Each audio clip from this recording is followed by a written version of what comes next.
Hello and welcome to this Pali-Studies tutorial.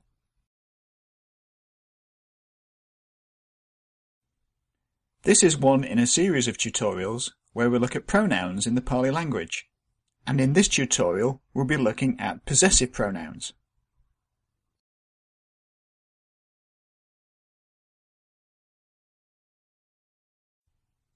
First, let us remind ourselves of what a pronoun is. It's a word that we can use to substitute for another substantive noun. That's a person, place, thing or idea. And it will come as no surprise that possessive pronouns are those used to indicate possession or ownership. They are related to personal pronouns. So if we remember in English, the personal pronouns are so called because they indicate the grammatical person, that is first, second or third person. We use the first person when the speaker is referring to himself. That's words like I and we. The second person when referring to the listener, that is you, and we use the third person when we're referring to someone or something else.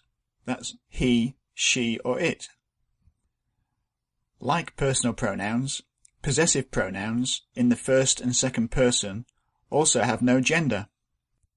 So the speaker will use terms like mine or our when he's referring to something of his own, and yours when it's something which belongs to you, the listener. And like personal pronouns, the possessive pronouns take gender in the third person, that is, we will refer to his, hers or its. Now we have to be careful because in English, possession is indicated in two ways. One is through the use of pronouns and the other is through the use of possessive adjectives, and in English they're very similar. So a pronoun replaces a noun and points to the person who is the possessor, whereas a possessive adjective qualifies a noun by identifying the owner. In English, there are words like my in first person, your in second person, and his, hers and its in third person. The important thing to note is that they modify another noun.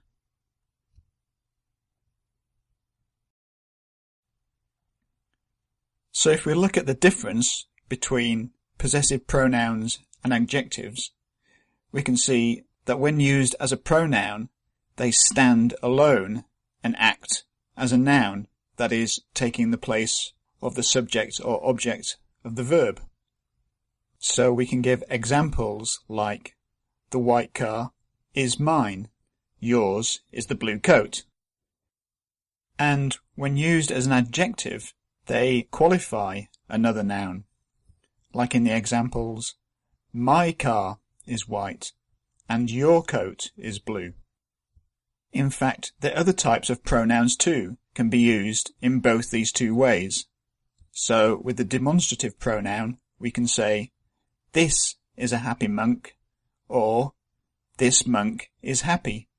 And with interrogative we can say, which is a good book, or which book is good. Also, one final thing, when used as adjectives, a pronoun is sometimes called a pronominal adjective or a pronominal determiner. Now in Pali, the genitive case is used to show that one noun possesses another. That's equivalent to the English apostrophe s or the preposition of. For instance, Brahmanasa Putra is the Brahman's son, or the son of the Brahmin. Likewise, the genitive case is used with pronouns to form possessive pronouns. So from the stem ta, meaning him, we have tasa, which is his, or literally, of him. So the sentence ahang tasa ami can be translated I am his, because ta is the third person stem and tasa is the masculine genitive. So if we now look at the personal pronouns in genitive case, we can see that they're quite irregular in their formation. I've placed some of the variant spellings in brackets in this table so you can see their general formation. And these are easy to look up in the various guidebooks.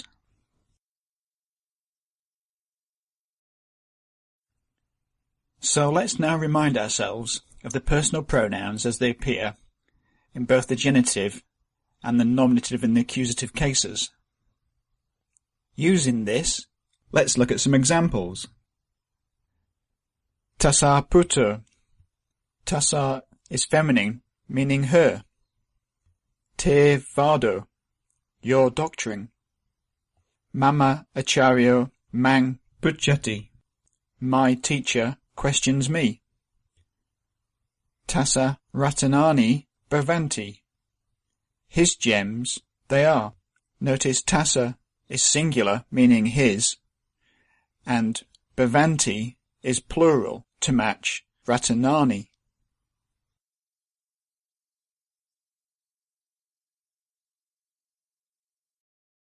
Now, something to notice is, when personal pronouns are used in a possessive sense, they're in the genitive case, and they take their number and gender from their antecedent, that is, the thing which they are pointing to. And this is true even when they're acting as an adjective. Now in Pali, the third person pronoun can also be formed on other stems as well as ta. And we've seen that these pronouns, as well as acting as third person pronouns, can also act as demonstrative pronouns. Demonstratives being this and that in English. Now these demonstrative pronouns can also be used as possessive adjectives. Here are some examples. Essa ithi, this woman. So putu, that son. Essa tanha, this thirst. Notice that essa is feminine because tanha is feminine. Ayang loko nati, this world there is not.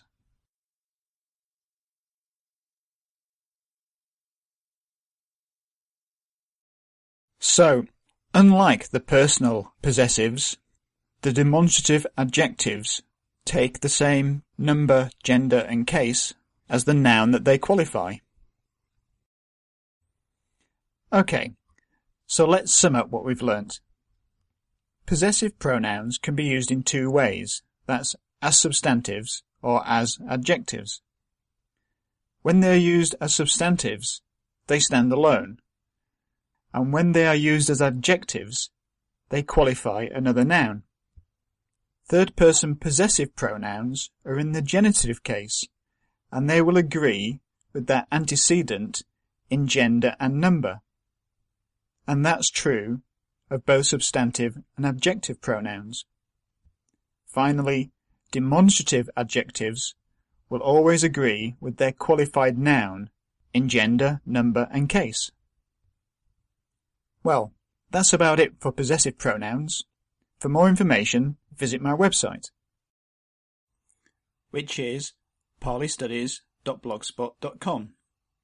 Simply go to this website and search for the post Pali Pronouns. On this post you'll find a file which you can download. It contains all the tables we've been looking at in this post and an A to Z of all the different pronouns in Pali.